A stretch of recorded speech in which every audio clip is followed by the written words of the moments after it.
And so we're back from outer space. Just to see the look upon your face. It's a good song. Yeah. Nice. Yeah. What's been happening, man?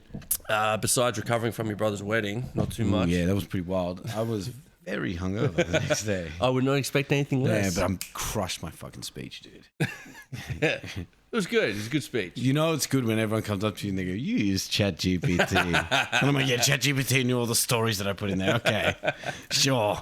But yeah, other than that, just watching football. It was actually not a bad time with your brother's wedding. Went from brother's wedding straight into the Chelsea game. Yeah, I watched that game. I'm so happy I decided I'll watch the Liverpool game the next day. Yeah, you made the right choice there. Yeah, I stayed up for it. Yeah, that would have been I had a good time. Yeah, I bet you had a good time. I did have a good time. Thank you, I'm having Matt. no good times. Fucking asshole, man. I really hope. All we have to do is win tomorrow, all right? You know, that's all we have to do. Otherwise, I don't know, man. Yeah. This podcast might not come out. I might kill myself. I don't know. I don't want to be part of this anymore. I don't want to be an accomplice to this. Yeah, everybody, if it doesn't come out, T has murdered me. Also, no one will hear this because it won't come out.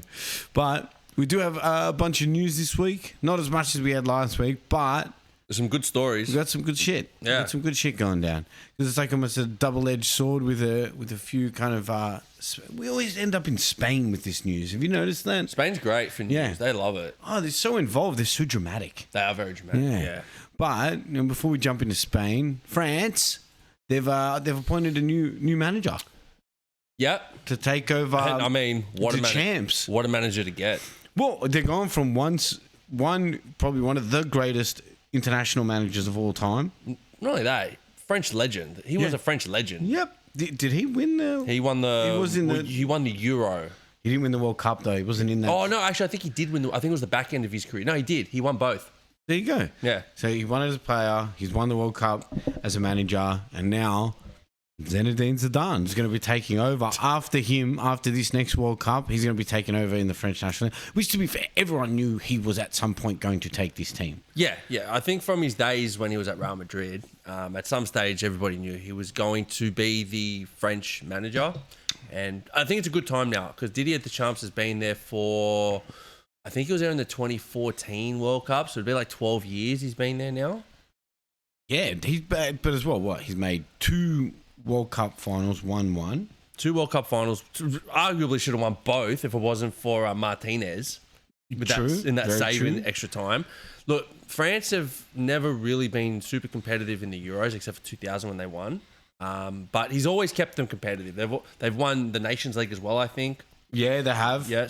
So look, for him to win 2 trophies as an international manager is amazing. Well, considering most international managers win 0. Yeah, exactly. You know, and like there you go. You made it to a final. You're probably one of the greatest managers we've ever had. Yeah.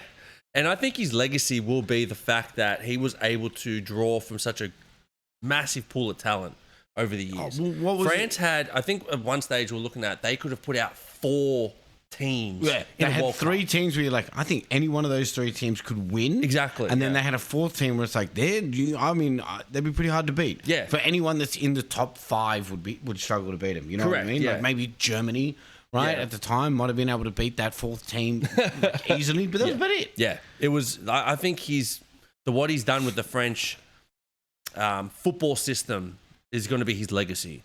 100%. And what he's done with the amount of play, like when you think of like who he had when he had like Kante and Pogba, and then he had Mbappe come through, and Giroud was still playing with him, and then you look at all the defenders that they've had, and you look at them now, they've still got gun players coming through. Yes, dude. Well, Yeah. they have last year's Ballon d'Or winner. Yeah, they did. They've got Mbappe. Mbappe still kicking. Yeah, and then you look at, I think Saliba's French as well. Saliba is French. That's correct. Yeah, Koundé, he's French too. And you're still looking at all these. Kanate. I mean, he's kind of shit this year, but he's French. He's French, yeah. But Yeah. if we go through the French players that are eligible for this team, it's spastic.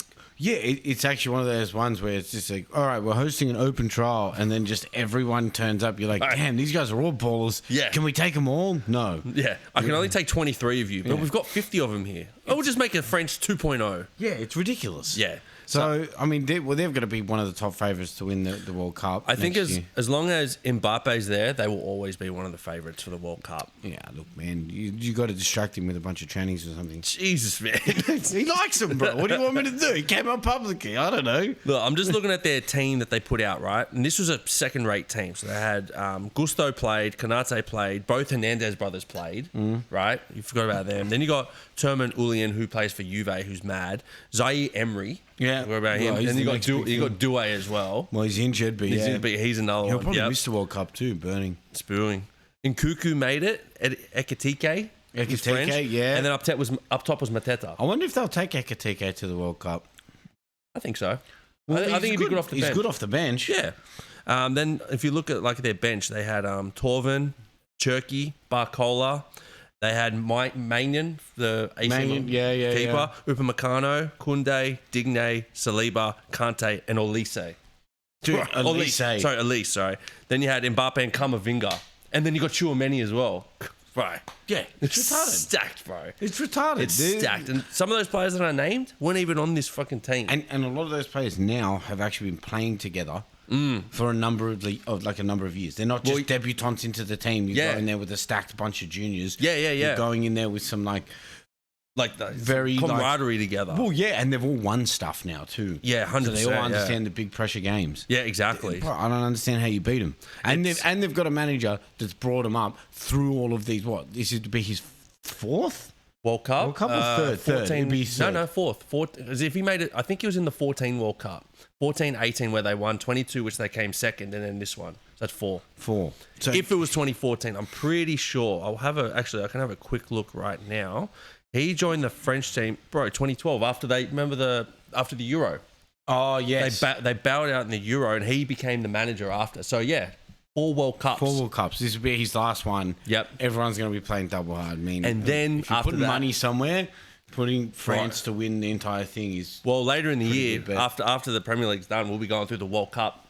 Well, it all depends who stays healthy for the World Cup. Correct, right? yeah. Because like if you start seeing Mbappe injured, Saliba injured, and they don't make that team, they'll start to be down. Because Germany's going to be strong too, but... Well, I think we said the same thing about France last World Cup. They had a bunch of players injured, and they still made a final. I remember Kante was injured, Pogba was injured. I think some of the centre-backs were injured too, but they still made a World Cup final with this second-string team. Yeah, of course. I mean, their version of second string is like everyone's dream of a first string. Right? Exactly right. Like, yeah. it's insane. Yeah. But unless they come up against Australia, I'm going to fuck them up, bro. And then after that, Zinedine Zidane comes in. He's like, and Mbappe said, he is my favourite French player of all time. Yeah, well, what? Zinedine Zidane became a manager at Real Madrid, and what did he win? He won back to back. He did the hat trick. He did the hat trick. He did the three-peat, sorry. He did the 3P on the Champions League. He also in the won first 3 years as a manager. Mm-hmm. That's insane. Mm-hmm. So it arguably you'd be like, well, I'd tip him to win the Euro. Yeah. Into the World Cup. Yeah. Subject to what his team he also won a couple Super Cups. I think he won and he also won the league. Then he retired, came back, and I think he won the league again. Yeah, but didn't win the Champions League. Yeah. So you're just like it's going to be mad. It's going to be super. Like for the French team, it would be sick. Yeah, bring on 2026, I say. Fuck 2025. Well, while we're on the World Cup kind of discussion, Russia. Yes. Right? It's a name you wouldn't think you'd hear when it comes to the World Cup. Well, technically we can't. Because they're not in it. Because they're banned. Yeah. Oh, are they banned? Because of the war, they're banned. Because they're not allowed to field a team where it doesn't actually say Russia, where it has to be like independent country of like the Olympics does. Yeah. No. They're not allowed. I suppose it isn't an individual thing, so you would have to, yeah. So they're not allowed to, like, they're not even in qualifiers. No Russian players are in any Euros or World Cup. Yeah. But not that good. What are they doing? Yeah. Well, they're proposing to have their own alternate World Cup during the same time as the 2026 World Cup. So they're apparently going to invite 8 to 12 teams, and they've got kind of a list of teams that are potential that could be in it. So China, that's their friend. They're good friends. Yeah. Cameroon, Nigeria, Serbia, Chile, Greece, Peru, and Venezuela. They're all kind of tipped to be in there. Now, it's just an idea, right? There's no official proposal that's been confirmed, but it's an idea that Russia may run it. I have so many questions about it because I'm like, where do you play? What are they going to play? They play in Russia, and it's just like, actually, we're going to have to delay the game a bit. The Ukraine's bombing us in this section? Like, what are we talking about? Well, halfway through the game, they run onto the pitch, take 4 of the players. They're like, you've been selected for the army. Off you go. Well, you can see from the teams that they've picked, obviously, those teams that you've said have all been eliminated from this World Cup. So, personally, it won't happen. I don't think it'll happen. I don't think it'll happen. The reason why is because all those players are under FIFA. FIFA has banned Russia, which means you would have to leave FIFA to go play with them. It's a grand idea. FIFA will come out and just be like, if anyone goes to play, they will not be eligible to play for any other FIFA. You won't be able to play. Yeah, you won't be able to play for your club or your country. Also, their clubs won't allow them. That's another thing. There's no way the clubs, because the clubs have to allow them to go play the World Cup. Yeah. There's no way the clubs are going to go. Sure. Yeah, exactly. Yeah, go play this. The period of time. Let's go make up this random second division World Cup. The period of time we could have let you off so that you could have mended some of these half injuries that you have. Yeah. Sure. Yeah. Go play a nothing tournament in a war-torn country. Yeah. That's logical. Which is run by a dictator. Yeah. Let's do that. That sounds like that'll go down well. He was elected. Okay. At some point. Sure, he was without any guns pointed at anybody. But I like the teams that they've put out there. It's like, Venezuela, super communist. China, super communist. Russia, super communist. You know what I mean? It's like, just get the communist games going. Let's do that. Ooh, yeah, bro. Let's get the communist games out, baby. Yeah, fuck yeah. You won't get any white supremacists coming out for that. Just everyone's bald and white. They're like, this is a great tournament. I love everything about this. You know what I love the most? It's like, don't say it. Yeah, shut up. Yeah. Shut up. Don't say it. The cameras are on. Wait till they're off. Ding, ding. There's ninjas everywhere. But, that was a good little segue into Spain. Was that the segue into Spain? Nope, but I made it. So, Lamine Yamal is in the press a lot lately, right? And it seems to be all for the same thing. He's loving a bit of a party in Barcelona at the moment. I think he thinks he's Ronaldinho, to be honest. No, worse. He thinks he's Neymar. Yeah. I saw. I'll finish the story, but I'll tell you what I saw later. So he's gone and held a party called Luz de Gas. I don't know what it means, but it was held in a Barcelona nightclub.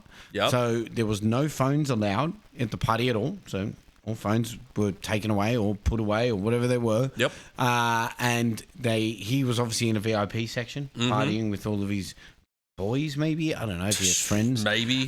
His midget friends, yeah. So in the VIP area, however, the only people that were allowed in the VIP area were girls.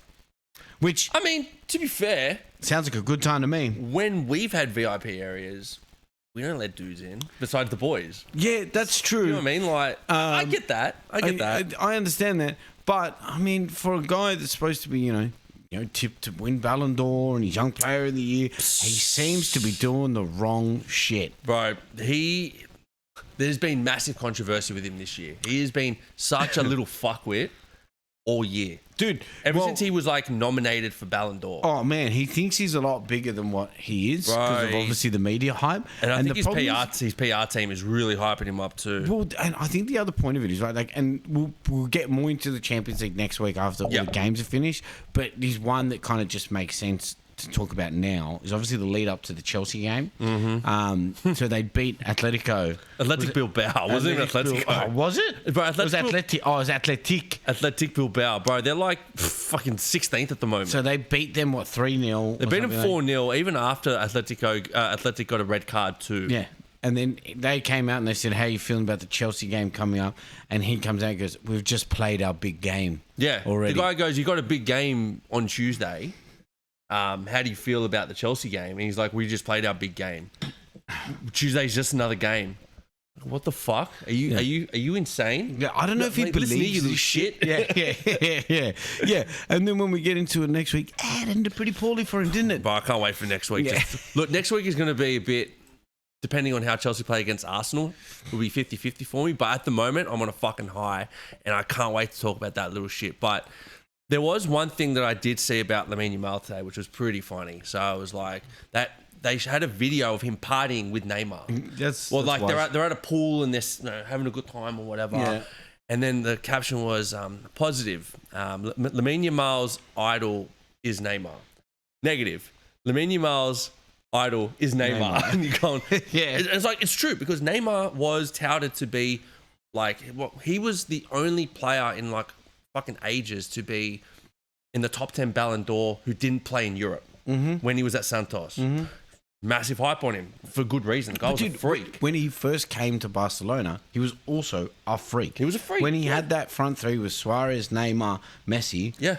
probably the best front three that football's ever seen. It was, it'd be very, very hard to go against that. But yeah. 100%. So there was a period of time when he was good. I don't feel like Lamine Yamal is having that period of time. Well, when He has had moments. Yeah. But he's not like, bro. There was that the one season where they had what would they call them? MSN. Yeah, MSN. Yeah. When they were the MSN and they were just unstoppable. That season, Neymar was on point every game. He was ripping everybody. Yeah. You couldn't touch him. They all did their part. You know what I mean? Messi was doing everything. Suarez was banging in goals, and Neymar was the flair. Yeah. And it all worked. Hence why they won the treble. Rainbow flicking people. Yeah. Referees telling him like you need to chill out because the team's getting the shits. Yeah. Like it was insane. But I haven't seen Lamine Yamal on a consistent basis do that. Well, look, I'm just looking at his stats right now. Last year, look, in all competitions, it was 55 games, 18 goals, 21 assists, right? That's mad. But Great numbers. 1 year and you're 18, bro. You have so much more to do to try to even get to that sort of Neymar level. And he's had But big he's already moments. partying. He's already partying like he's Neymar who was 28. And that's my issue with it, right? Like if you'd waited till you were 23, right? You proved yourself, you won a few trophies, won a Champions League even, right? Yeah. And then you decided, oh, we're party, I'm the man. All right, you're the man. But unfortunately, the only reason that you're the man is everyone going, this kid has big potential, the most potential than any other kid on the planet. And you're going, I'm the man now. I don't think you are. No, look, I think the reason why he does, in my opinion, why he feels like he is that much above everyone else. Because you look at the way he's talking about other teams, about his fucking Spanish captain. You know what I mean? Like all this bullshit that's going on. I just feel like him being nominated for the Ballon d'Or, which was hyped up by his PR team, has really affected him. And I don't, unless he changes his attitude, like we'll get into this next week, but I saw this video where this guy was talking about how Esteval will be better than Lamine Yamal, not based off talent, based off attitude. Yeah, well, he's not at nightclubs throwing midgets and, chicks only in my area. Bro, Esteval goes to church every Sunday. He still hangs out with his family. Like you said, Lamine Yamal is partying like an absolute fucking moron at the moment. Yeah. And he's 18 years old. What do you think he's 100%. going to be like when he starts getting addicted and he wants more partying and he wants to have bigger nights and then before you know it... You'd be like Ronaldinho and he had his own table at a nightclub. But the difference is, I mean, Ronaldinho did it when he was in his late 20s. Yeah. And he was already the man. Yeah. Right? Like he was... Again, like you said before, Lamine Yamal is just starting and you're already partying like an absolute moron. So, look, for me, if he doesn't start changing things around, he's not going to be around like this very long. He can fucking kiss away Ballon d'Ors. Well, that's what I mean, right? As soon as your fitness starts to drop, as soon as your body starts to react to this partying bullshit. Which we've all been. We all thought we were fucking invincible at some stage, right? We could go out all hours of the night, come out and have a game. I mean, we're playing Sunday park football, but still, you still thought like we could go out and just ball out even after a night out. And then I started throwing up on the sideline. Yeah, and you're just like, oh God, what am I doing with my life? Yeah. So James, where were you last night? I mean, I was at a rave all night. I haven't slept. It's all right. I'll bang in a couple goals, and then I just collapse on the field. And I was like, damn, we should get this guy an ambulance. But while we're on Barca, Lewandowski, his biography's come out recently. Yep. And there's some big accusations in relation to Barcelona, and well, they're calling it potential match fixing. I just think it's Barcelona needing some cash. This is Barca doing Barca shit at the because moment. Lewandowski, obviously, one of the biggest goal scorers in the world, obviously has add-ons with his deal that he got from Bayern in relation to goals. So that he needed 2 more goals, and they had to pay Bayern 7 or 8 million, euros at the end. So they obviously told him don't score the goals. Yeah. So at this stage, they already won the title, right? And so then Barca told Lewandowski, don't score any more goals for the rest of the year. And look, if I was a striker, I'd be like, that's fucking bullshit. Yeah, of course. I want to score goals. Because he's got bonuses too. Yeah, Lewandowski at this stage, at the stage in his career, probably didn't care as much. He wanted to help out the team, especially because at that stage, that's when Barca were trading away their name. Yeah. They were giving away pieces of grass. I saw that. They were selling sections of grass. They were selling dinners on at Camp Nou. Yeah, on the Camp Nou on the grass. Yep. For thousands of dollars. Yeah. Fucking it's at that insane, stage dude. where they were just doing anything they could to make money / save money. Yeah.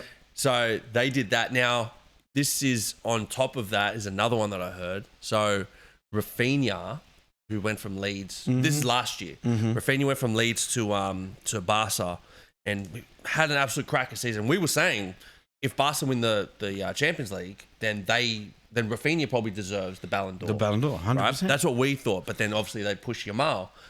We found out that the reason why they pushed Yamal was because Barca didn't want Rafinha around the top 10 because if he got the Ballon d'Or, Barca would have to pay Leeds 25 million euros. And they didn't want that. Yeah, which at the time when they bought him, they thought it's never going to happen. Exactly. You put that in any clause, right? Yeah. Now, like if someone like if you bought something like Ritz, right? Say you had a Ballon d'Or clause in Ritz, right? Yeah. You know that Ritz is going to do so well for you that he's going to make you money. And you're like, okay, because he's done so much, we'll give Leverkusen a bit of cash. Same with us. Let's say like Parma, right? We'll go, okay, Man City, you're going to get a bit of cash, but we're going to make a shit ton off Parma. Oh, him being the Ballon d'Or, that's it, yeah. Rafinha, they definitely thought, we'll just throw it in there just to get him fucking on a cheap deal or whatever, just to get the deal over the line. And it nearly fucking happened.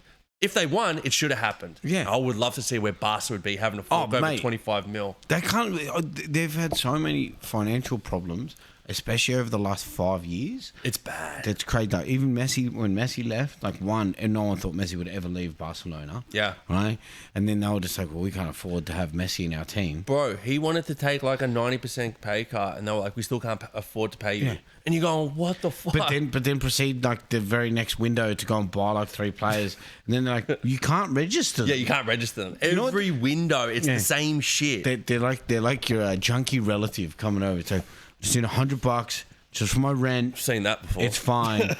You give them the $100 and then like 12 hours later they're like, I need another $100, man. Listen, you know that money you gave me? Yeah. Well, I don't have it anymore. Yeah, the difference is I feel good now. I know why you feel good. and you're not getting another $100. Damn it. And on top of that, I don't know if you've seen, they still owe like, I think it's like 60 million in transfer fees. Do you know how Chelsea pay in installments? Incrementally, yeah. Barca are getting to that stage now. Rafinha's one. Lewandowski, was it Lewandowski? Or Ferran Torres is one. There was like 4 or 5 players. Hey, they got players on tick. They do have players on tick. That's it. They've gone out to the best teams and they've like, give us the good stuff. And they're like, I'll pay you later. That's exactly you know I'm good for it. I'm Barcelona. What do you mean you're chasing me for it? What do you mean you're selling grass? Yeah. You want a dinner at the Camp Nou? No, I want my money. Would you like a nice candlelight dinner right here? No, I want my $15 million, you piece of shit. Because we can give you the candlelit dinner. We can't give you the $15 million. We'll give you 10 candlelit dinners. That doesn't help me. But, I mean, moving across to, obviously, their rivals, Real Madrid. More issues going on in Spain. Xabi Alonso's taken over that team, and it's a little bittersweet. More sweet for me because, sucked in Trent. So, Vinny Jr., who I have spoken at length about how I think he's a fraud. Yes. I don't think he's as good as everyone makes him out to be. Mm-hmm. Conor Bradley put him in his pocket, right? Like, again, he's inconsistent. I don't think he gets the numbers that he needs to for that Ballon d'Or player.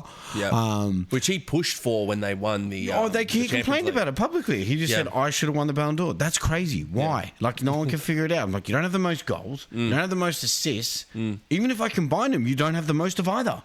Like, it's just, your GA sucks. All right, it's like, I dribbled around people the most. All right, we didn't do anything once you got past them. The fuck? So everyone knows, it's kind of, it's not everyone, but it's been pretty evident in the news that Xabi Alonso and Vinny Jr. have fallen out of favour with each other.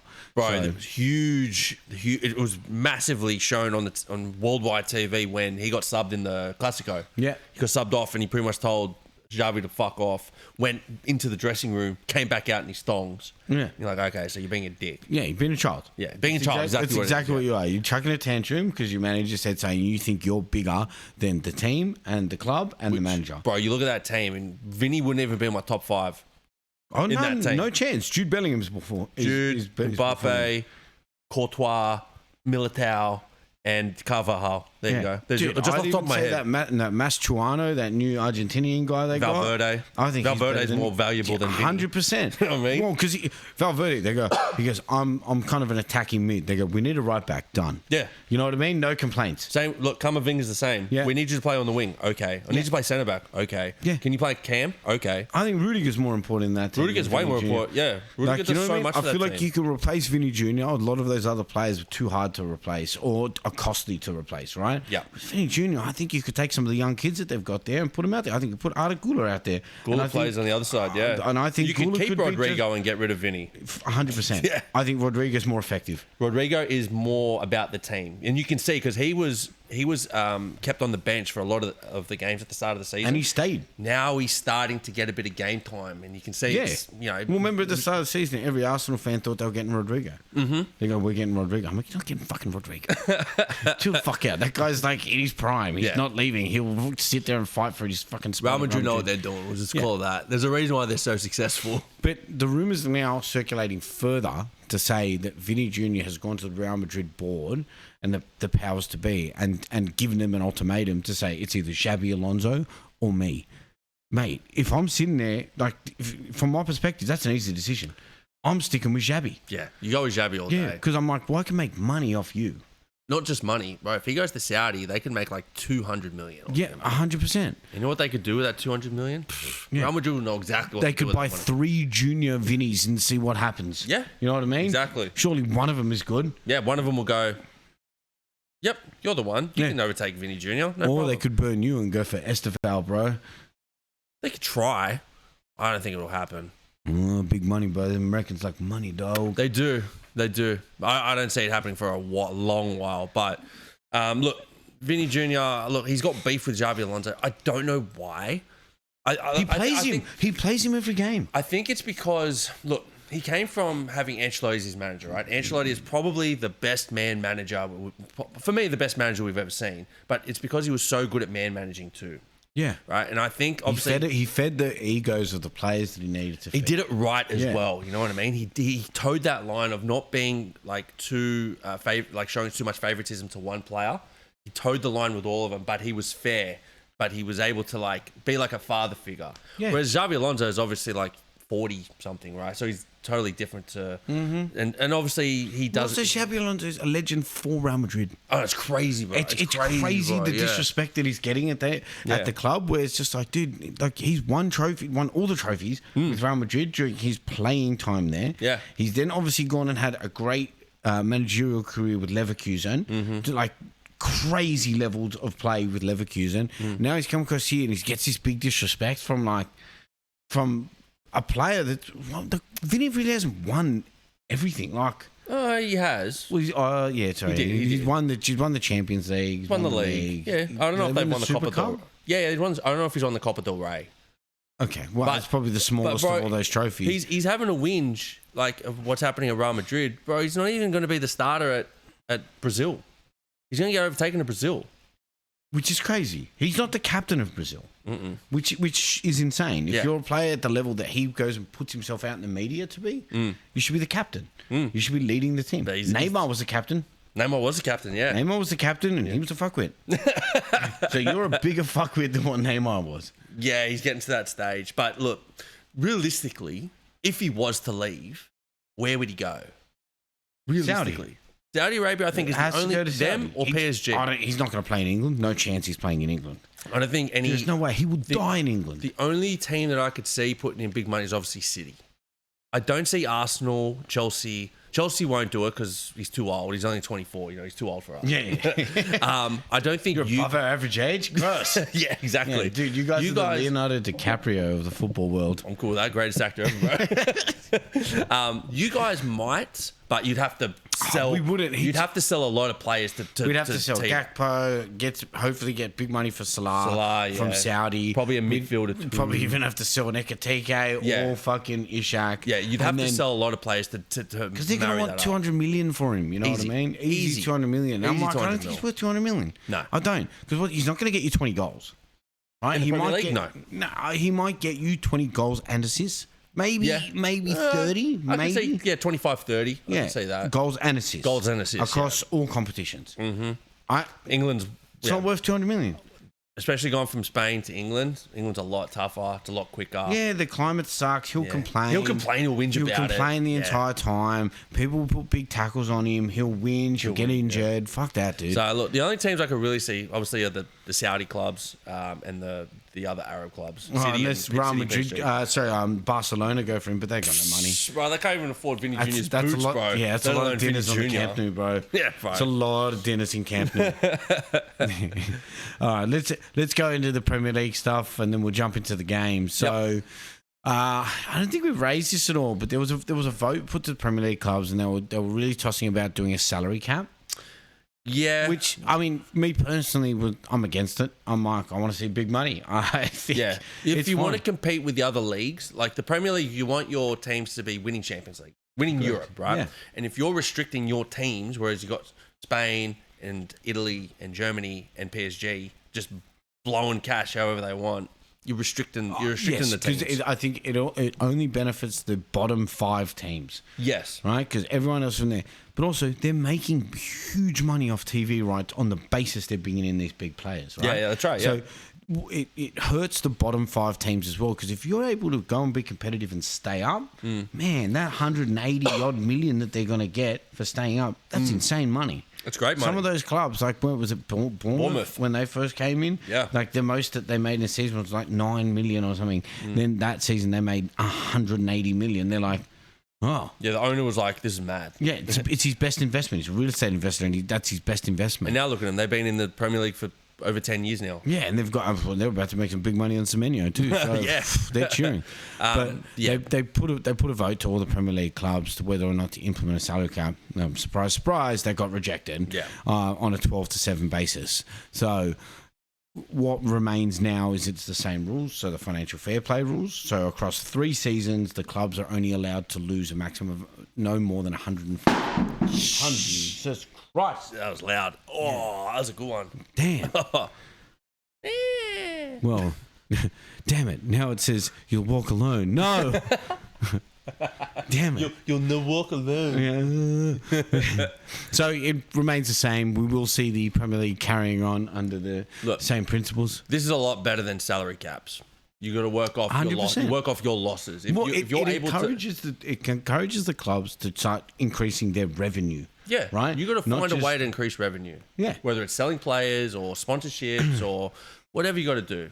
You know, this encourages them. Salary cap restricts them. You can make as much money as you want, but you're only allowed this much. Yeah, but also it'll really cap how much money they can make, right? Because if they can't bring in more players to get better sponsorships, to get better shirt sales for your sponsors, to get more people with bums in seats, to make sure it's fully packed out. Yep. And look, I don't know if you've ever tried to buy a ticket to a Premier League game. It's not cheap, mate. Right? No, and it's not easy to get because they're sold out. Every game is sold out. If you want to get a ticket to Anfield, I was looking into it for one of our mutual friends, Sam. Right, he's going over to Europe. He goes, "Oh, where'd you buy your tickets for the Liverpool game, dude? Tickets are starting at 700 Australian dollars." If you want to go in the cop, right? And that's the upper tier of the cop. Yeah, dude. If you want to go front and center in the cop within like the first 4 rows, $1,200. Yeah.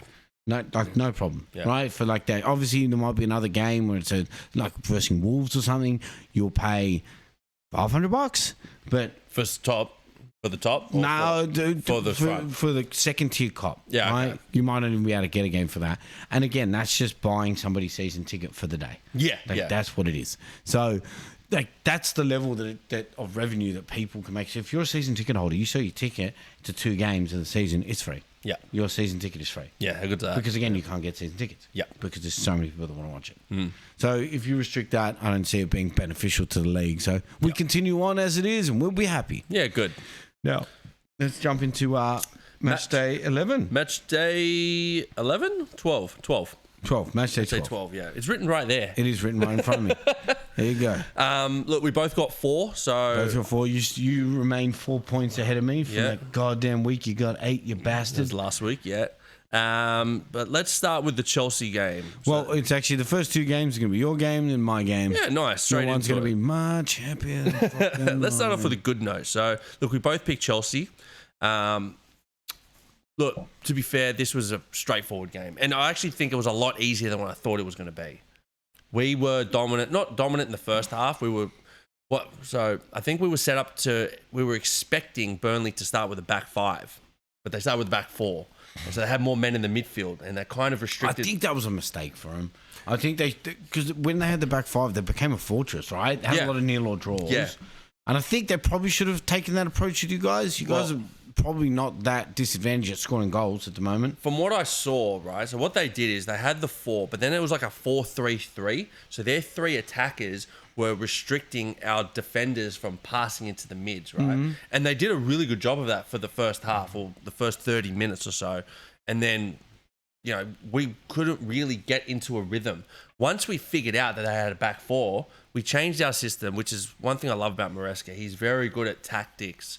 Not when we get a red card, he buckles. But when it's 11 on 11, he made a really good choice. And I think he pushed more men into the midfield. He turned to like a 3. And we had more in the midfield. And then we were able to dictate the play from there. Once we got that first goal, it was game over from there. Well, I mean, you guys did get a bit lucky prior to that with the handball from Chalobah. Yeah, so... It was silly. From him to Sanchez had passed. For anyone who hasn't seen it, so Sanchez has passed the ball. Yeah, so just before we go on, Sanchez passed the ball to Chalobah. It looked like he passed the ball to him in the box from a goal kick, and he's put his hand. He's put his hand. We picked up the ball. No, he put his hand to stop it, but he still touched it with his hand. Yeah.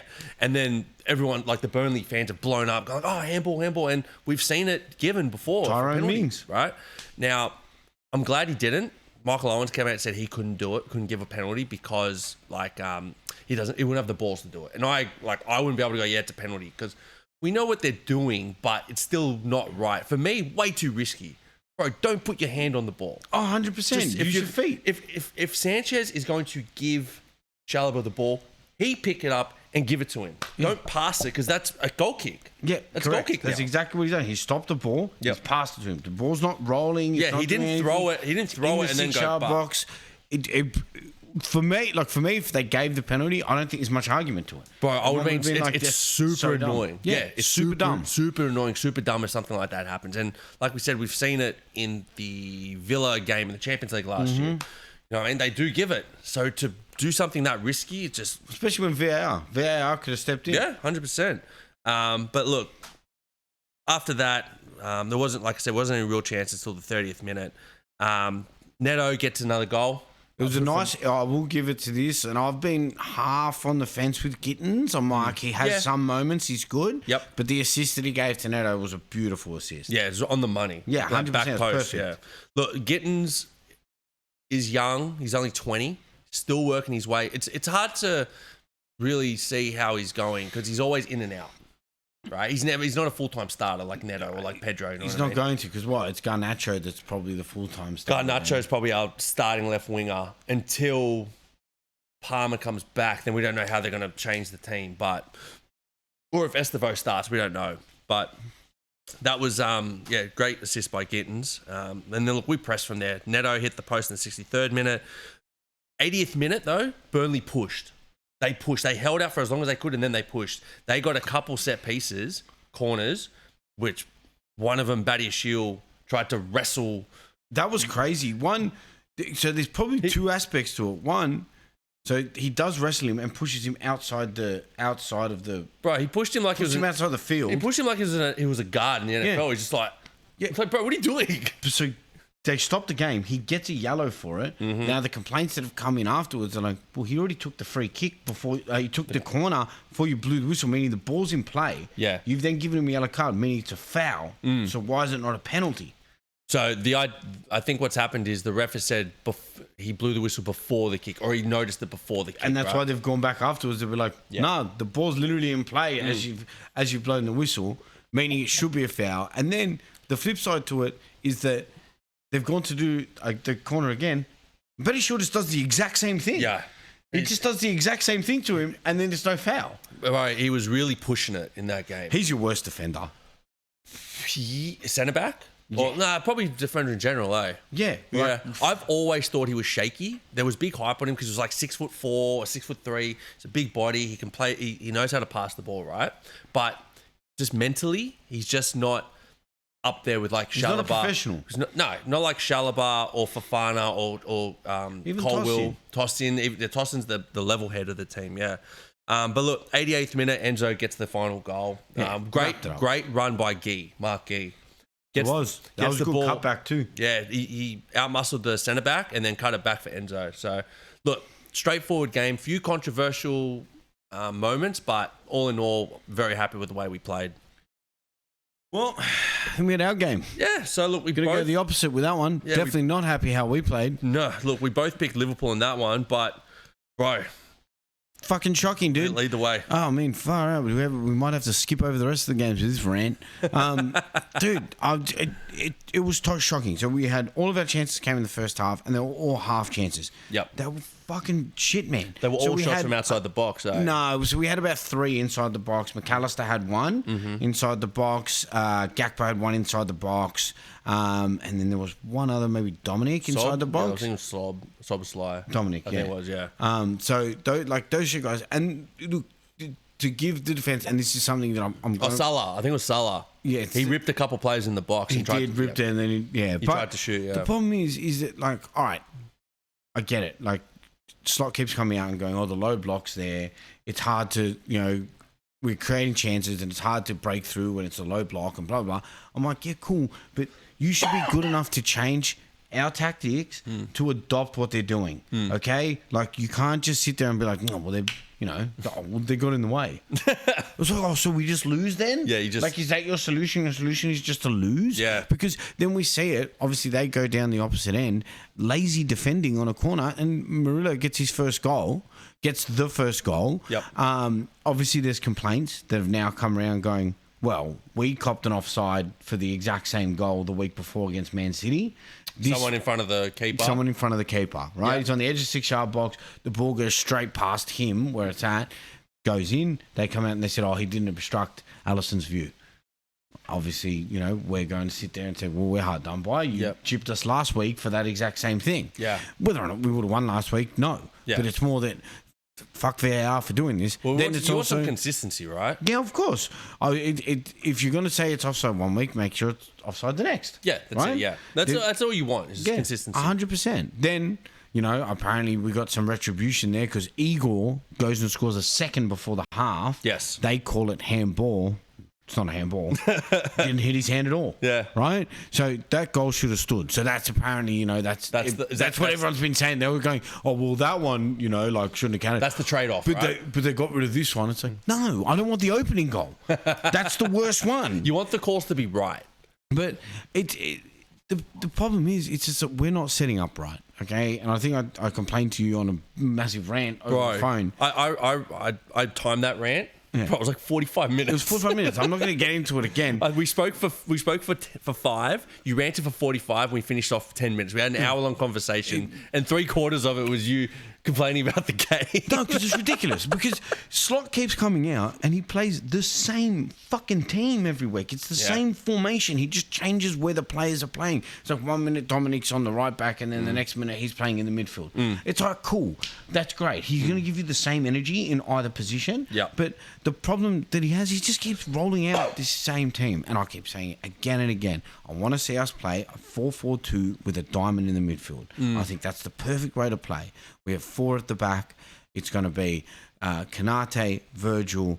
You're either going to have Robbo or Kirkes out on the left, depending what you want. Well, I think if you play with a diamond, you'd have Kirkes, right? Yeah, correct, because he can bomb up. Yep. And then you'll have, depending who's fit, Frimpong, Connor Bradley or Joe Gomez to an extent, right? Again, you want Frimpong because that allows him to bomb up. But if you have Joe Gomez, it allows him to slot into a 3 when we all push forward. Then in the midfield, you have Gravenberch at the 6. Then you have either side, box to box, will become Alexis McAllister on the left, Dominic Soboslai on the right. Then you have up front Wirtz. That's the position he wants to play. Yeah, as a cam. The reason that he came to us is that we guaranteed he'd play that cam position. So you got to let him sit there and go, do your thing then. Go cook.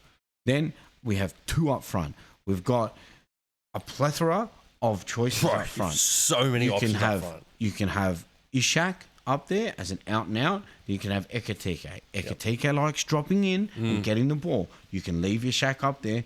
Then you're pulling your centre back out, or you're forcing one of their midfielders to drop in. Like, it's logical in my mind, right? He seems to have a better football mind than me. Figure it the fuck out. Don't just keep doing the same thing. Then, if you're gonna, if Salah's gonna get all upset, wait till AFCON, please. Then it's November 26th. You still got another 6 weeks. Yeah. So, well, that's not soon enough.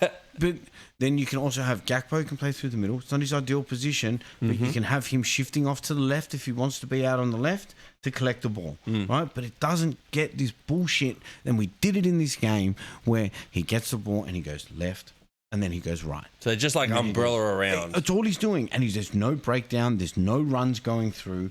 And there's no risky passes. And I said this on my rant when we had Klopp took a 50-50 ball and goes, well, just play the 50-50 ball because I have players that are a 60-40 player.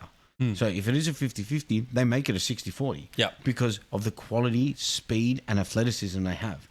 Slot doesn't do that. He doesn't allow these players to use their talents. He's just going, here's how you're going to play like that. And then we saw it. They all came out in the second half, and I don't know what the instructions were, but within 40 seconds, we allow another goal. It was, look, McAllister got ripped, and this is where your tactics have now just sprung up on me, right? So, I haven't watched a lot of the Liverpool games, right? But when I was watching this game, so that first goal, Murillo's goal, Salah's in the box defending. Now I'm like, why? He is like the shortest guy on your team and probably one of the quickest. And because he wants to do zonal defending. He wants to do zonal defending. And when he does zonal defending, you need numbers to do it. The fucking problem, it's like, remember when we copped the goal from Dan Burns and he had Alexis McAllister? In the cup final? Yeah, and he had Alexis McAllister on Dan Burns and everyone went, that seems stupid. And then his analysis of it was, when have you ever seen a player of that size out there? Well, since you put Alexis McAllister there, that's what the fuck you would do. Like, if you're one of those players, you look around the pitch and go, you're going to put this guy on me? Bro, you think about it, right? Like, you think like Jamie Carragher or John Terry or Rio Ferdinand would allow the biggest guy on the opposition team to be marked by the smallest guy on the opposition team? No. It's fucking crazy. Virgil should have been on him. I'm not saying it's a Virgil fault. This is, again, a tactics thing. You've got Virgil, you've got Konate. They're big cunts. Bro, put them on the biggest guy. Yes. But for some reason, I saw that, right? Then I saw this, and I was like, something is going on. That second goal for Savona, he rips McAllister, and Salah is defending the cutback. Look, I've watched Salah for 10 years now. I have never seen him in the box defending like that. Unless he stays up close to the last man. Unless it's like you guys are holding a 1-0 lead, right? Yeah, that's how Alisson gets an assist with Salah, because they try to cut in the box. One of the other defenders gets the ball and he just goes, boom, go. Right? Fast break. But Slot doesn't want to do that. He does not want a fast break. He wants to play that Dutch style of total football where everyone's moving around as chess pieces. And I'm sorry, the team that we have, they don't understand that. You're taking players with great qualities and going, I need you to do less. And it just doesn't make it. We're going to continue to lose games if that happens. And I think I said this on your big ass rant, but it's like the main guys that have been there for so long, right? They understand the Klopp style, right? Now they've come in. Now, last year, I think. Look, for me, last year Slot kind of played the same as Klopp. He put a little bit of his influence in it, but was still technically Klopp's style. Well, he just changed in certain games to adapt to the game that was happening, rather than going, which you hyped on. Like, because he would make tactics changes. We would have some first halves where they were so terrible. And he would then just go, you'd come out after halftime and it'd be a completely different team. And then all of a sudden you're like, great, this guy understands what's going on. But now he's going the opposite, and it's coming out at half time, and they don't understand what they have to do. Yeah. Because they've gone out one way, and then he's trying to do something else. You've got these 5 big players that we've brought into the team, and he's trying to incorporate them in when they just don't. You can see that the players on the pitch don't get each other. They don't. We're misplacing passes behind. Dominic's putting a ball behind Gakpo because Gakpo's trying to run forward. Yeah. He's trying to play to keep the possession. Yeah. So we cannot have. Here's where I went on my rant. So I went. All of our players are going to international duties and getting an 8.5 rating out of 10 and destroying teams, scoring, assisting, leading the team to victory. And then all of a sudden they come back to their club team and they suck. That can't be them. They can't just have chosen, I'm playing for Hungary today, I'm going to be the man. I'm playing for the Netherlands today, I'm going to be the man. I'm playing for Germany today. Nagelman came out and said the same thing. If you aren't getting the best out of words, it's the manager's fault. And everyone's turning. So now the rumor is Slot has until Christmas to figure out, or until the new year to figure it out. Otherwise, he gets the sack. I don't support that. I think we should give him time to figure it out. But to be fair, Christmas that's September, October, November. That's 4 months. You think that's not enough time? Christmas is a month. No, from the start. Sorry, from the start of the season. Oh, right. Yeah. So it's been 4 months. No. I completely agree. I think the new year, like if he's coming up to New Year and we're having these losses, that's it. Then I guess the question would be, who do you replace him with? That's for them. No, I let the powers to be go and figure out what that happens. I'm not going to. Who would you have as your replacement? Fuck. I mean, Zinedine Zidane's off the table now. There's Ange. Yeah, Ange is out. Imagine you coach your club after you talk so much shit about him. When did I talk shit about Ange? I talked about him when he was in Australia talking shit. Yes. Yeah, but that's old now. I've already apologised for that and said that I was wrong. All right, I've already said that I was wrong. So I'm allowed. He can. I mean, Ange is on the table. That's always. That would be. Jurgen Klopp could come back. Klopp could come back. I mean, to be fair. Yeah, he could come back with this team now. He looks at it and goes, yeah, that'd be nice. Yeah, he could do something with that, yeah. But I don't know. Look, just to finish off, obviously, I know you want to talk about it, but Gibbs White scored the 3rd goal. Yeah, well, fucking Hudson-Odoi destroyed Robbo. Yeah, Hudson-Odoi. Destroyed, bro. It's like Robbo just went. I feel sorry for Rio. This kid's 16. He's got absolutely destroyed in that too. Yeah, but again, he shouldn't need to be defending. Yeah, exactly. He should not need to be in a one-on-one situation defending. Yeah. But then also they brought him on at the end of the game with 10 minutes to go. The game's done. Garbage time. And he had the most successful dribbles than any of our other players. Crazy. This is including Salah. See, now on Salah again, I know that he's playing out of position and he's not getting the same service. Out of position. Shut up. He is. No, I mean, like, he's defending more. Yeah. So he's not being pushed up where he normally is, right? But still, you look at the facts, and he hasn't been anywhere near as good as what he's been. And last season, Slot had no problem dropping players. This season, I feel like he's trying to cater more to the players instead of just going, look, you're not playing well enough. You're going to start on the bench. I don't know. I can't. I don't know. I'd love to see what happens in that dressing room. Yeah. Well, let's see how they go tomorrow anyway. Well, anyway, moving on. Next game, I've got Wolves Palace. Yeah, sure. Sorry, there was one other thing I did want to bring up about the Liverpool game. Ishak is the first player in a century to lose his first 4 games for Liverpool.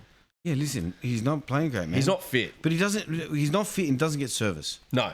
What service does he get? You've got a player that's an out-and-out striker, and we haven't had that since Fernando Torres. And Andy Carroll. You did have an out and out. Andy Carroll was out and out. Andy Carroll can suck my dick, man. Okay? Andy Carroll plays in like the 4th division of France. Still making that money. No, he's not. He makes like £900 a month. We make more money than him. All right. Next game, I got Wolves Palace. Yeah. Look, I think this game, we both had Palace. It's pretty straightforward. Yeah. 2-0. 2-0. I was just burning. I captained Mateta. Oh, right? did you? Again. Just do not go away from Haaland. I don't care. He's still got more points than Mateta. He got one, I think, or two more points. Yeah, he got one more point. Yeah.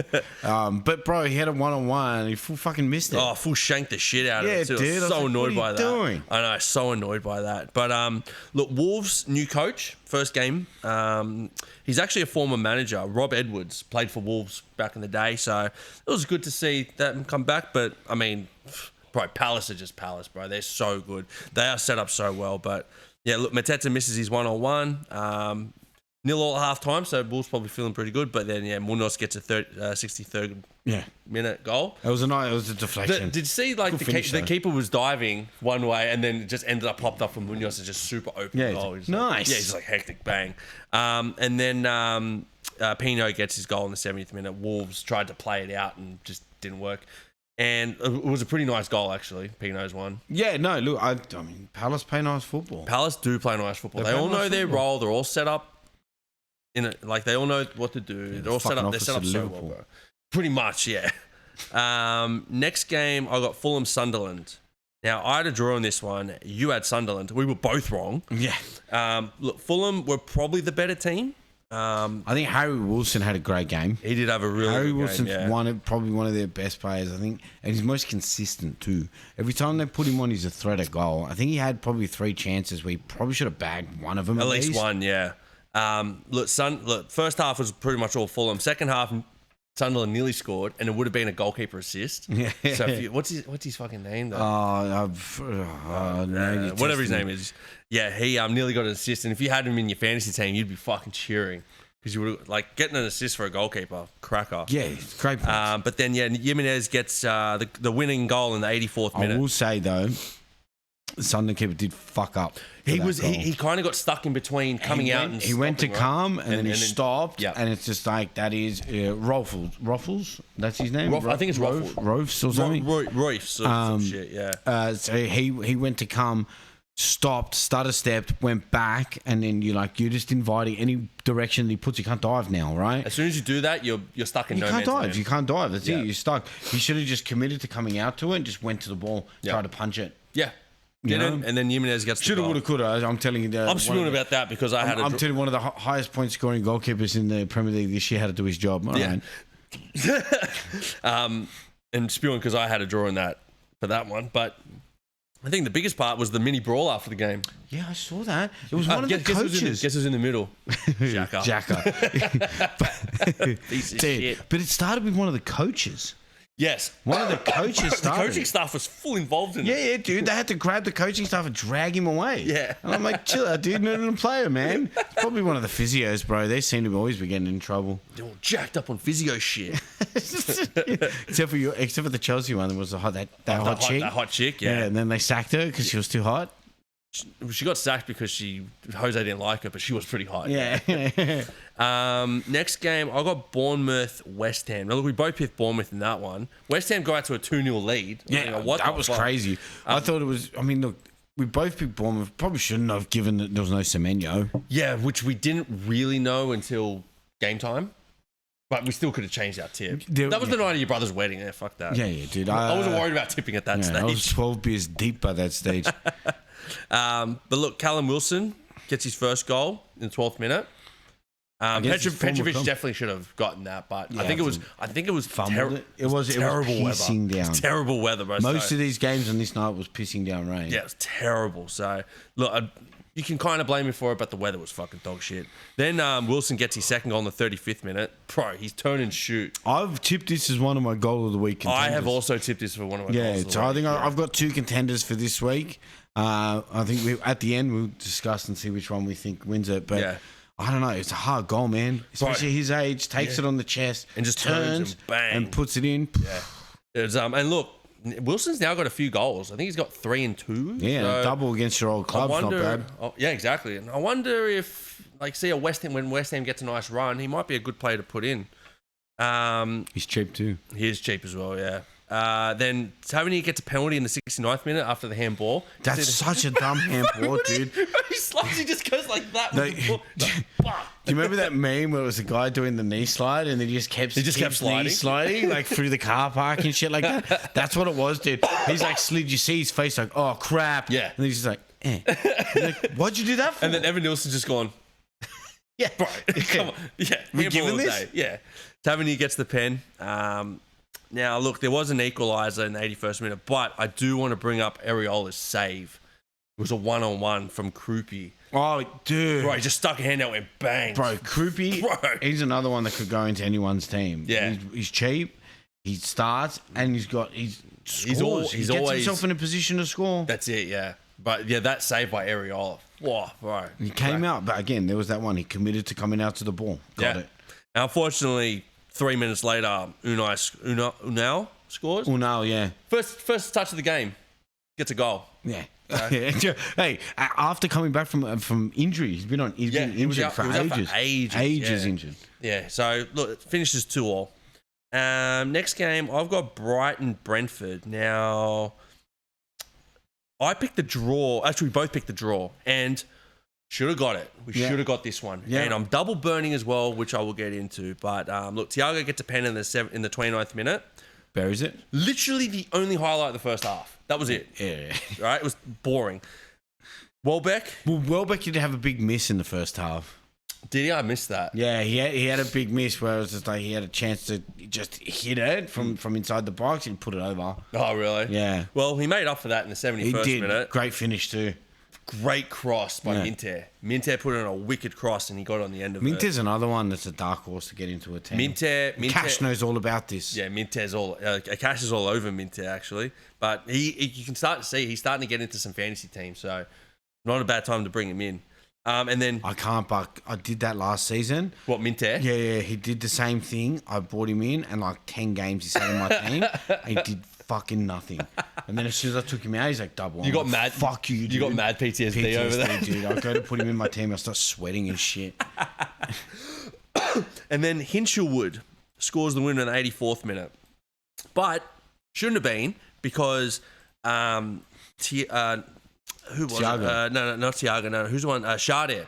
Sade gets brought down in the box in like the 91st minute. It's such a blatant penalty as well. Oh, bro, hard. The guy's just holding his hips. Yeah, and I'm like, what are you doing, dude? Yeah. Falls over, gets the pen. Thiago goes the same way. Shit pen too, bro. Verbruggen, I know, especially after the first one, he rocketed it in. Pen. So, yeah. Worst thing for me was that I just put Thiago into my team. I was like, so I was out. And then I'm looking at my fantasy score. It was like 40 points after all these games. I was like, fucking killing it at the moment. I look back after the games, it's 38. And I'm like, how the fuck did I get 38? Did someone concede? Thiago missed the pen. Yeah. So instead of getting 10 points, I got 4 points because he fucking got 2 points, negative 2 points for missing the pen. Yeah. And then didn't get the 4 points for scoring. So fucking burning about. Yep. And that's what happens. Yep. So, Brighton win that one 2-1. Next game is Newcastle City. Bro, what a game. Mate, look, I had a draw, you had City, and again, Newcastle just pulled through. Mate, Newcastle didn't just beat them, destroyed them. Dominated that first half. Bro, Walter should have had a hat-trick. Yes, he should have had a hat-trick, yeah. He had a hat-trick of good saves from Donnarumma. Yeah. Harvey Barnes should probably had a hat-trick as well. Yeah. Haaland had a couple chances. Look, there were 6 big chances missed in the first half. Yeah, 6 big chances missed in the first half, and was it 5 of them were Newcastle's? Yeah, 5 were Newcastle. The other one was Haaland. Yeah, Newcastle pressed from the top, which, to be fair, is probably the way to go when you play against City because they haven't got those passing centre backs or like a strong midfield like they used to. Yeah, correct. Like they don't have that turnout player like Rodri was when he's 100%, or De Bruyne or whoever. Even they've got Cherky now, and Cherky's only effective when you get Gonzalez. Who the fuck is that guy? Because, dude, and you're probably right. Like, you really need to press their backline now. If you press from the top, you stifle their defense and their midfielders, and then Haaland gets no service. Yeah, they can't build it up, and the whole thing that's winning them games is Haaland. That's it, yeah. But look, second half starts, and Barnes, who I think is a man on fire at the moment. Yep, he is killing it. He scores in the 64th minute. There was like a scramble in the box, I think. Mm-hmm. Then 3 minutes later, Diaz equalises. Another scramble in the box. He just gets on the end of it. Yeah. And then 2 minutes after that, Barnes scores again. But huge controversy. Well, there's rights to appeal on this. There is huge controversy. So he's offside. Bruno is adjudicated in the game to be onside. But when they do the VAR check, they do it from Diaz's elbow, which you can't score from. Well, it's like in between his elbow and his shoulder. Yeah, it's meant to be from the sleeve. I think they did it a little bit further down, which was the difference between him being Bruno being offside and offside. Yeah, and I thought it was supposed to be automatic now. That's what I thought. Semi-automatic. Yeah, it's semi-automatic. Yeah, so and that happened, and look, City were not happy. Listen, fuck City, man. They guys, got lucky with our offside against them, so exactly, they can just, that's Again, the punishment they get. That's another karma thing. No, it's just a fucking VAR sucks this year, man. It's shit. They keep making mistakes, and I think the purpose is they don't want to be seen to be making these big decisions, so they don't make them, which is worse than making them. Yeah. You know what I mean? Like, we don't want to influence the game too much. It's like, yeah, but you're there. People are looking to you now. You can't get if you get it wrong, people are going to see it, and it's every week. There is at least one thing wrong. At least. And this week there's 4? Yeah, I've had about 3 or 4. Yeah. Next game, Leeds Villa. Now we both had Villa in that one. Look, it's pretty straightforward. Nemeka scores for Leeds in the 8th minute from a scramble. That was all the highlights in the first half. Yeah, and that was almost all the highlights for Leeds. Actually, you know what? You are right. But then Rodgers gets a goal 2 minutes into the second half. Yep. Marlon, good assist. He's another man that's on fire. If Rodgers you watch the is Villa on games, fire. like, all right, he had not scored or assisted, I think, for 3 games. Yep. Right? But if you watch the Villa games, he's in every piece of play that they do. Yep. So everything goes through him, and he's either the pass before the assist, Yep. or he's the run that takes the defender off. Yep. And then there's somebody else who's free who scores. Yeah. So everything in attack goes through or around Rodgers. Hey, look, listen, I had him, and when we get into the Arsenal game, I had Declan Rice to score assist in a parlay this week, and giddy Came through. Ooh, giddy up. Sweet 300, baby. And so that's 1-1, and then Rodgers gets his second with a free kick. Bro, for me, Beauty free kick. bro, this is also one of the goals of the week. It Definitely has potential. very Ronaldo-like. The way it swerved Up and over the wall. up and over and swerved in, bro, cracker free kick. Unfortunately for Leeds, Calvert-Lewin did score. It was disallowed because of a handball. Yeah. I think he chested it and came off his hand and he put it away. So, look, Calvert-Lewin isn't around, but I don't see Leeds being very competitive. Such an average player. Ever since his ACL Like, if you had to look at, if you put 2 players side by side, Danny Welbeck or Calvert-Lewin, go Danny Welbeck that guy all day. Yeah.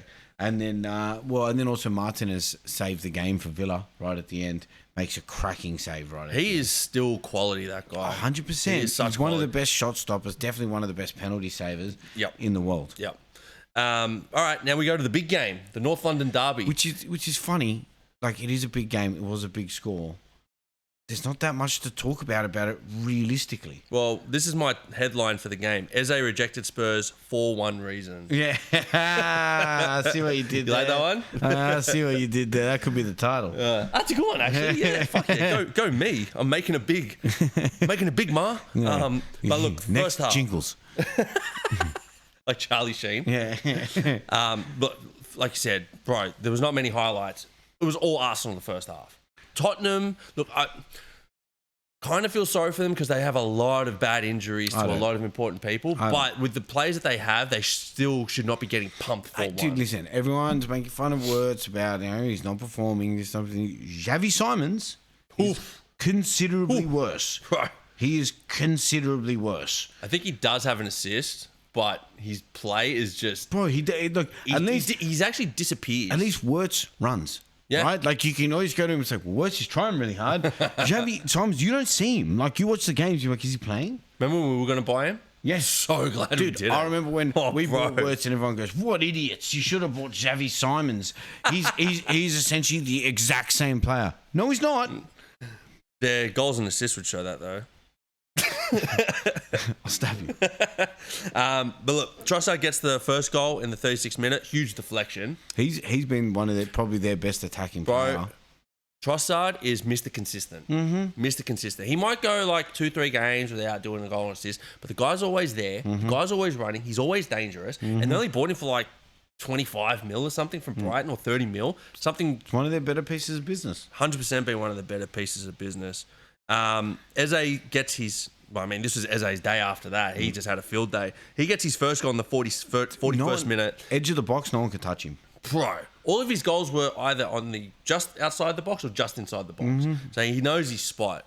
But yeah, Rice gets the assist, which I was happy about, which you were happy about too. Yeah, I was definitely happy about it. It was an assist. Yeah, dude, he literally just went past the ball from here to here, and Eze just went rip, rip, bang. Yeah, dude, I loved it. I woke up and I like looked at my app, and I'm like, oh, fucking Morgan Rogers scored. All I need is Declan Rice to score, or assist. Or assist, yeah. And I'm like, oh, okay. And I pulled it up, on Google, which doesn't show you the assists. And all I saw is like, oh, Eze scored twice in this. Fucking Declan Rice. If he's gonna fuck me in a game where they win like 4 goals, he doesn't do shit. Yeah. And then I'm like, then we went to Bet365. I'm like, oh, I already won. Yeah, I got my money. Yeah. Good work, Arsenal. So look, they go into the sheds 2-0 at half time, and then 36 seconds later, he scores his second. And you're just going, all right, that's it. Game over. But this was my goal of the week. Yeah, this one's gonna be pretty hard to kind of argue against. They pressed, was it Zubimendi or someone in the mids? Oh, I think it was Zubimendi. It's in Zubimendi's position, yeah. so let's go show that. Yeah, they press him, and the ball goes straight to Richarlison, who first time just has a sees shot. Raya off his line. Yeah, all right. And I thought Raya was going to get there, but it was the perfect chip. Yeah, bro, it was perfect. Yeah, and goes in. That's the one thing about Richarlison, right? He is actually a decent player. I thought he was going to take his shirt off. To be fair. He's so but that's the other side of him, right? It's just like, well, this guy can play, but he's an idiot. Yeah. Yeah, like a big idiot. Yeah. And then Eze gets his hat-trick in the 76th minute. And like I said, all goals were on the edge of the box, inside or outside of the box. So, look, Arsenal, they tick on. They're 6 points ahead of us now. They've been pretty much dominant in all their home games, especially. And yeah, Tottenham are they're on a free-for-all. And what's his name? The black guy that... Kudus? No. The commentator that does all the funny guy for Tottenham. Oh, I don't know. Bro, he had a rant. He had a full-on rant. It's not Troops. I forget his name. Yeah, he ranted about it. And he's been going off in the last few weeks on it because he's just like, you have like the best team. You got rid of Ange, who won you a trophy, let other people come in, gave him a bunch of players, and you suck worse than what was before because at least Ange had an excuse that he had 8 injuries at a stage. Correct, yeah. You know what I mean? Like he had an excuse. He'd built that team. He brought in the best players that they have in their team. Vicky van der Ven, he brought in. Yeah. Did he bring in Romero as well? I think Romero might have already been there. Yeah. I'm just looking at Tottenham's results, right? It's always like win, draw, win, loss, draw, win, loss, win. They're not consistent. They're not consistent. It must be so frustrating to see that you have a quality defense with some fucking pretty good players. Let's be real here. And they're just so inconsistent. Yeah, that's going to be so frustrating. It's going to be the worst thing for anyone where you've just got an inconsistent team. Speaking of inconsistent, last game, Man U Everton. Yeah.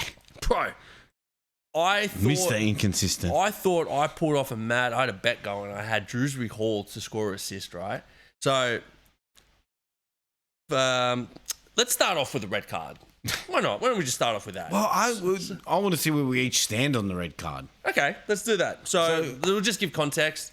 Man U are pushing. They lose the ball. Idrissa Gueye gets the ball and backheels in the box, who he's expecting Michael Keane to follow. He doesn't, and I think Bruno has a shot and just misses. Boom, they start going at each other. And then the big incident happens. Gueye slaps Michael Keane. Straight red. He's off. Yeah. Now, all right. What's your take on it? No red card. Why? Because they're teammates. It's violent conduct. You can't do it. No. Yes, you can't do it. Probably to what you expect. You can't do it against another player for a malicious reason. There's nothing malicious in that. It's 2 guys arguing about a play that went on, and they've pushed each other. He didn't punch him. He gave him.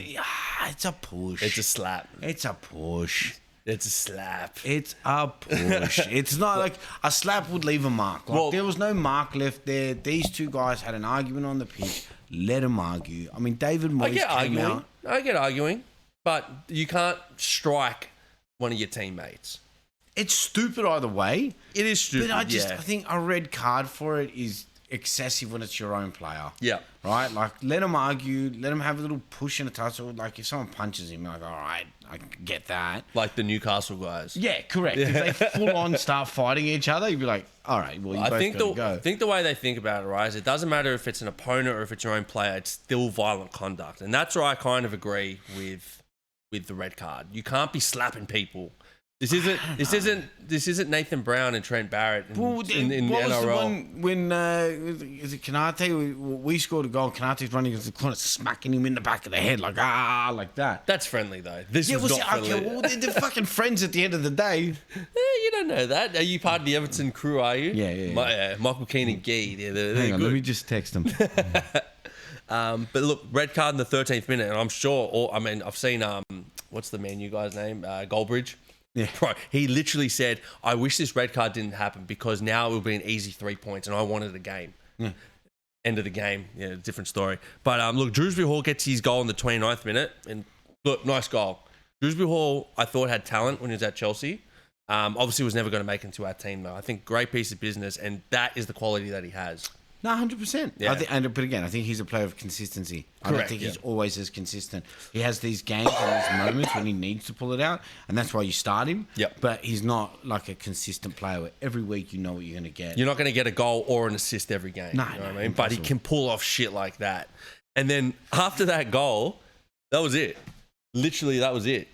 So, Everton created 0 chances after that goal. They didn't need to. They shut up shop, and because it's David Moyes and it's his Everton team, he knows how to play, and he's just gone shut up shop. Don't allow them to do anything, which they pretty much fucking didn't. Yeah. And they went on and won the game. It was all half chances, and they were terrible. Like, they turned a 50-50 chance into like a fucking 70-30, 70 for the defense. Yeah. Because they just played into their trap. They're Yeah. just like, all right, we're going to let you go out wide. All right, we'll go out wide. They had a couple chances. Bruno had a couple good chances. There was a cut back, and he tried to hit it with the outside. Xerxes had a couple. Xerxes had a He was couple never good gonna fucking headers. score, But you could just see that Everton had just shut up shop and that they were not going anywhere. But so pretty much my bet was Drewsbury Hall score assist into an Mbembo double for Man U to win. I thought after Drewsbury Hall scored, This shit's on, boys. All I need is Mbembo to get one, and then it's on. And bro, As soon as I put Mbembo into my fucking team, so it's your fault he sucks. dude, he fucking sucks, man. I'm like, what do you want me to do? Well, can I just give you a couple points? Please. Look, so Stat me up, baby. This is the second Everton win at Old Trafford ever. Yeah, right. And it was with 10 men. Yeah, right. and, everyone thought they were turning the ship around. Man, They went undefeated for 4 games, Yeah. and they're like, "That's it. Ship's turned around. We're good to go What's now." the best when this happens? You don't hear shit from Man United fans. All I've been hearing is fucking a cash. Hey, here's a meme. And then now this week, all of a sudden, it's awfully fucking quiet. Yeah, it's cricket noises over Yeah, there. that's what I mean. So shut up. One more. This is David Moyes' first win at Old Trafford as an opposing manager. Yeah, right. What, he won when he was at Man U? Yeah, he did actually. Oh, Yeah, that's a surprisingly, yeah. surprise. They sacked him so fast. Never won as an opposition manager until this. All right. Fair enough. David Moyes has really got his handprint into this Everton team. I like it how he went back to where he was most successful. And he's like, well, I'm successful again. Yeah, he's like, I'm going to jump from Man U to Valencia to West Ham to every other Valencia fucking team. move was so stupid. That was so funny. Yeah. He's like, English managers ever we're gone going to to jump Spain around. and look Oh, good. wait, where did I actually have my best football? Oh, Everton. Sweet, I'm going back there. Yeah, I'm going back there just before I retire. Why don't we just jump into our fantasy review for this week? Let's do it. Stammer, the motherfucking most confident man on earth, So annoyed. remains first. He's got his 42-point lead on second on Cameron, and it doesn't look like he's going to go away. I've warned him a couple of times. A few people nipping at his ankles. You're there. Cash is slowly coming up. Cameron's had some good results. He's had some good weeks, actually, yeah. Look, he could be caught, but look... anyone that's listening out there, Stammer's too confident, and if you get the chance to beat him, send a million requests through to us on Instagram, and I will read them directly to his face and film it. Bit of a PSA, public service announcement. Yeah, I was waiting for it. Yeah, 8 rounds left. 8 rounds. Yeah, and for your 2 or whatever chips you have left to be used until they then obviously replenish. Yep.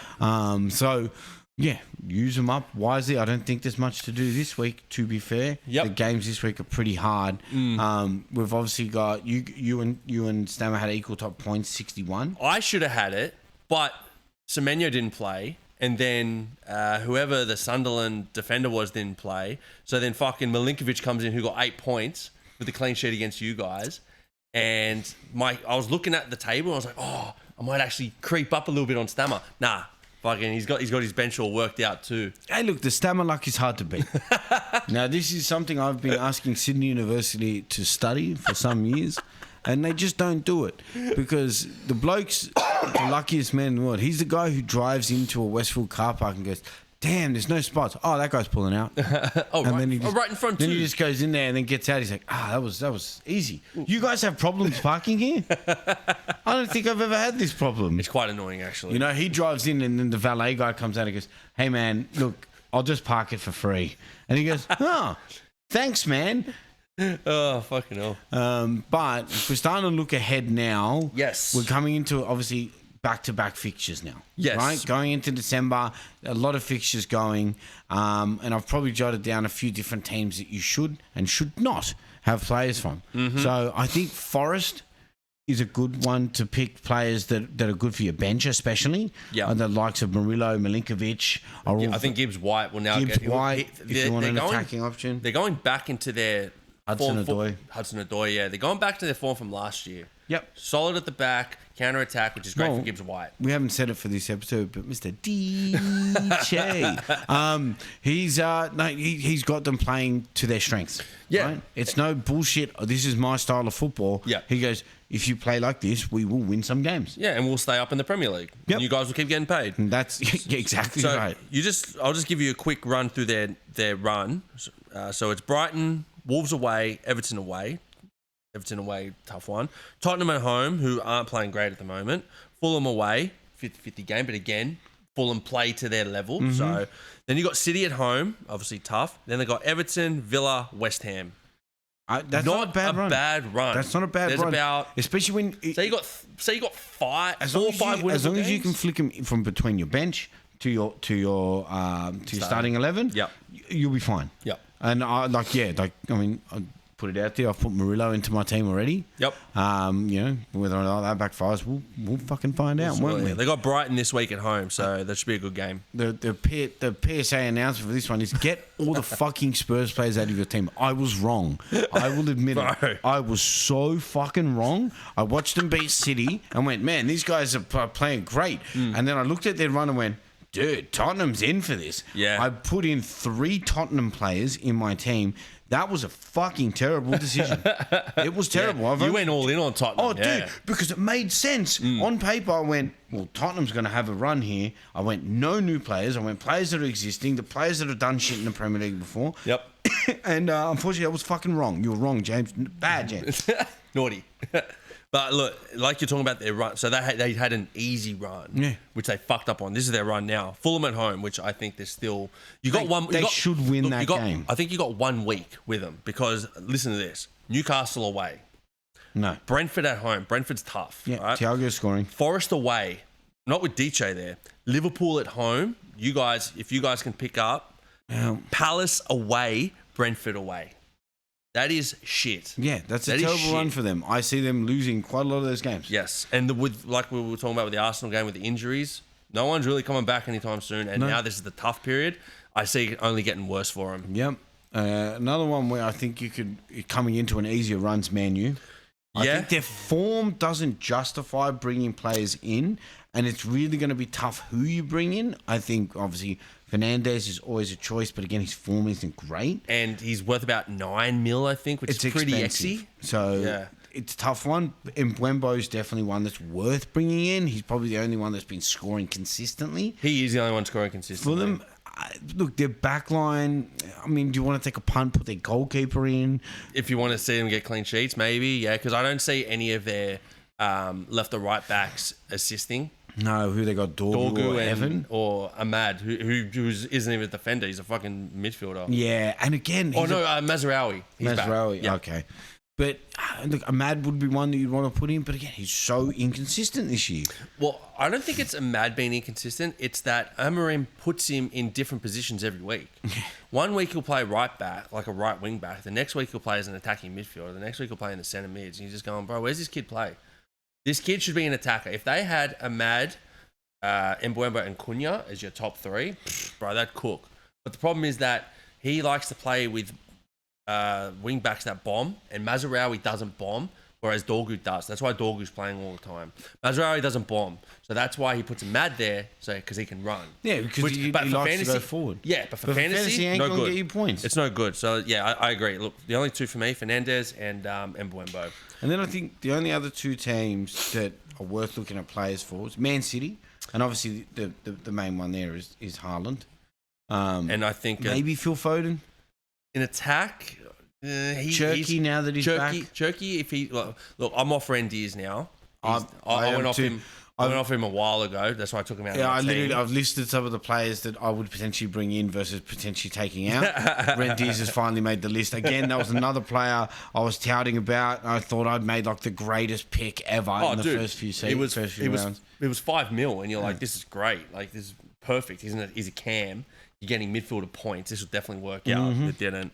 But look, just on Man City, and you are right, they have a fucking delicious run coming up. Leeds, Fulham, Sunderland at home, Palace away, tough. Then they got West Ham, Forest away, Sunderland away, Chelsea at home. Right, so a little bit on the tougher end at the back end. But the next 5 weeks, they got 4 very winnable games. Yeah, 100%. And even though they're not playing the best and Haaland's carrying him through, I mean, look, everyone knows who the captain is for the next 5 weeks. Yeah. Don't do what I did. 5 weeks, 5 months, bro. What do you mean? And don't do what I did and try to be sneaky and fucking put goddamn Mateta. Remember I did that? I tried to be sneaky to put Mbeumo as my captain and Haaland up scoring a double. So the lesson is don't change Haaland as captain. Just keep him until they play Palace away. Or if they play Arsenal, you know what I mean? Then you can kind of... Even then I captained him when they played Arsenal. So just keep Haaland as captain. And then I think, then obviously your other choice with Liverpool. Bro, you guys have a nice run, but... And I have this difficulty. Who do you pick? Bro, that's the thing. Like, out of all those players... Wirtz is injured now. Do you know for how long? Well, they're saying a few weeks. Okay. So I imagine he'll probably miss this busy period. He'll probably be back halfway through December, you'd probably hope. And then you kind of, like, if you're going to pick any players, all right, Van Dijk's always solid to put in there. Occasionally gets goals. He gets a lot of defensive contributions. Well, yeah, he got 12 defensive contributions in the last game, right? But again, are you willing to risk him considering that you guys aren't keeping clean sheets? We don't keep clean sheets. Yeah. We lead goals. Yeah.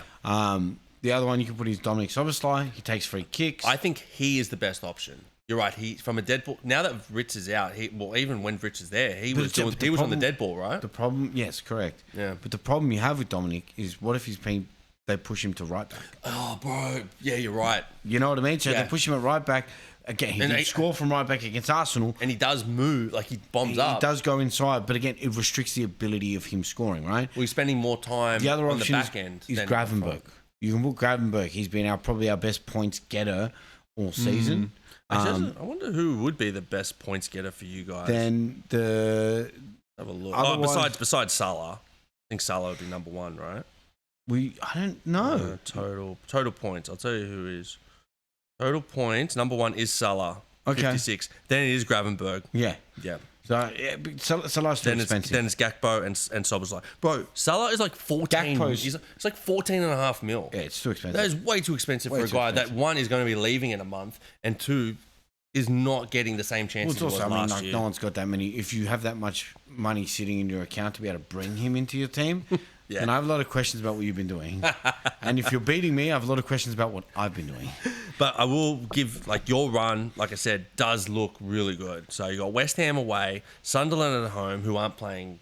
They're a tough team, but still, you're at home. Leeds away, Brighton at home, Tottenham away, Wolves at home, Leeds at home, Fulham away. That is a fantastic run. Go back to last year, and I say I win all but one of those games. 7 out of 8. Yeah. I go, we win all but one of those games, and that's the Tottenham game where maybe we potentially draw. Yeah. You know what I mean?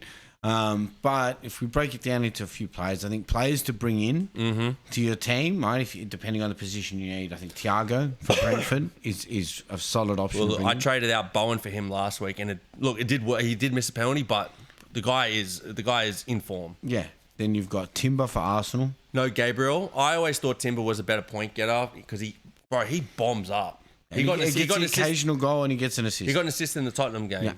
Then you've got Eze for Arsenal as well, depending if you need that midfield. Yep. You can bring him in. Minte from Brighton. I think he's getting involved a lot more with all their games. Well, they have to because they weren't really doing too much at the start of the season. I think they've been a bit lackluster as a team. Yeah. And there's a lot of individual talent in there. Like Welbeck's doing very well. Minte's doing very well. But there's other players in there that have just dropped off completely. Like, what was the Japanese guy's name? No. Whatever his name was. Why are we having a goddamn mental blank about this goddamn Japanese guy? That's right, you keep going. I'll find it. The other ones, Morgan Rogers for Villa. Well, like we said before, everything's going through or around Morgan Rogers. So and Villa are playing better. I think getting Watkins out as being the number one target has totally changed them. Yeah, 100%. And then I think the last one that I'd probably tip to put in there, and it's an interesting one because I don't think there's many Chelsea players that I think would be an automatic starting 11. Neto, I think, is automatic. He's always Mitoma. His name. Yeah. Neto he's in every lineup. He started today as a striker. You know what I mean? Yeah, and that's what, and he seems to play across all. So he'll play Champions League, he'll play the Premier League, and he'll play some cup matches. When we get deeper into the competitions, if we make it, he will start those games. The guy is just a fucking energizer bunny. Yeah, and dude, the thing is, he's happy to assist or score, and he's pretty much involved at the end of most plays. You're right. He's always involved. He's always around the ball. If he's like you said, if he's not scoring, he's assisting. He whips and crosses. He makes runs. He does cutbacks, and he scores as well. So he is. If you think Chelsea, which Chelsea do have a nice run, like with us, we don't have blocks of big games. We'll have like 4 good games and then a tough game, and then like 3 good games and then like another tough game. So I think Chelsea put in a Chelsea player, and if you need a cheap winger, I think Neto is the way to go. For sure. And then I think on the flip side, we've got a few players that like I'd be going dump them if they're in your team. Pedro for Chelsea. Yeah, I think his time he's just not firing where he needs to. Problem is that he's now playing as a cam. He's not playing as a striker. Well, he was playing like that 9 role before, right? Yeah. Because he had that, like, Delap in front of him. Yeah. And I thought when Delap came back, it would go back to that, but it's not. Because he didn't play that in this week's game, where I thought he'd get a goal. Yeah. So that's, like, for me, I'd be getting him out of your team because it sounds like I think he'll slowly shift his way over to the bench. Well, I think it would actually be once Cole Palmer comes back, I think Delap goes to the bench and Pedro goes up front. I don't like him as an out-and-out striker either. No? I don't think he's... I think he balled... Well, in the Club World Cup, he balled out. When he was in that 9 position and he can sit deeper, I think he plays better. Okay. Yeah, that's fair. Which is where he was at the start of the season. He was banging goals. Well, we're trying to get him into that Club World Cup form. He was killing it in the Club World Cup. And I thought he was playing as out-and-out. I thought it was an out-and-out striker, but... I guess they all interchange. But, yeah, I think once Palmer comes back, he might do better. But, yeah, he's just... I think he had 1 goal 2 weeks ago. In like 5 or 6 or something. Yeah, I remember I was watching and I'm like, I'm going to take João Pedro out if he doesn't score this week. Then he scores. I'm like, God damn it. Now I'm going to keep him in. And then I keep him in. Doesn't score for 2 weeks, but you're out. You're fucking out. That's it. You've lost all hope. And then Kudus for Tottenham. Obviously, that's more around, like, Kudus was very good for Tottenham, got himself injured. Yep. And just, now, I think he's supposed to come back this week. Yeah, he is meant to come back this week. I still have him in my team. Only because they're playing Fulham at home. Yeah, for me, they're going in such a bad run. I'm just saying, I'm fucking... Yeah, Kudus is if you can get him out, get him out. Yeah. Then another one... Well, that could pretty much go with any Tottenham player, right? Yes, I agree. That's what's going on with all of my Tottenham players, man. Every one of them, I fucking hate them, man. I see it on there and I'm just like, should I sacrifice 4 points? Yeah. And I'm like, no, because I sacrificed 8 the other week and that did not work out for me at all. That was fucking felt miserably. I'm like, I'll use my damn bench boost. I got 14 points off the bench. I was burning anyway. God, I was burning. Grealish, this might be an unpopular one.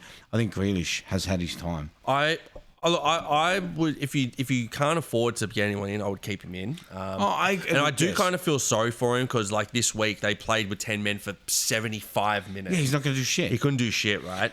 But look, I think Grealish, he's like the initial hype of having him there is now died down. But look, I'll just quickly go through Everton's run: Newcastle at home, Bournemouth away, Forest at home, Chelsea away, Arsenal at home. That's not good, bro. Yeah. That's it's not looking good, bro. That's four tough games out of 5. Look, even 5. Like Bournemouth away is not easy. So yeah, look, maybe Everton players might be time to get out. And then my final player out, and we already touched on it, Rendiz from Man City. Yeah, look, He's not producing. Well, at the start he is cheap. He is cheap, right? And that's why we thought it was going to be a great buy, right? It was He like fills up space. You have to play him in your starting 11. That's the problem. Yeah. You can't just sit him on your bench. Yeah, because you're waiting for City to do something with him. And he did have a couple good chances. My time to take him out was there was one game he didn't even start. He's not even starting now. He started in the Champions League today, and that was after they made 10 changes to their team. It doesn't even start anymore. So yeah. Rendiz, I think, look, great price, but you can find someone that's the same price that plays 90 minutes. But it's also, you know, where I utilize Rendiz is Man City are versing a shit team. You have multiple transfers. You want to use your bench boost, yeah, right? Or you want to use your bench boost in a game, bring him in to sit on your bench, and then have more, and then just. As long as it's an easy game, because he'll probably pick up an assist or maybe a goal. He does go forward and does get those, but... That's even if he starts, you know what I mean? Agreed. He's not even starting. So, look, I think Rendiz is time to go. And I think you mentioned Cherky. He's starting now. Potentially bring him in. He could be a good one. If you want someone outside of Haaland. More expensive, but... Yeah, but like more output. Like we're talking about Haaland. He's the only one doing anything consistently for City. Yeah. Well, for the whole league, pretty much. I think he's number 1 in the league. Yeah. So clearly he's the guy to go to for City. But if you want a second City player, personally, I've got Donnarumma. I think they got a couple easy games. I think some clean sheets would be good. Yeah.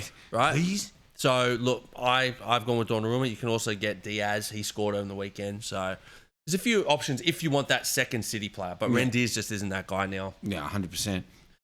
All right. Well, why don't we just leave it there and until next week, peace out. Yeah. Peace out. Bitches.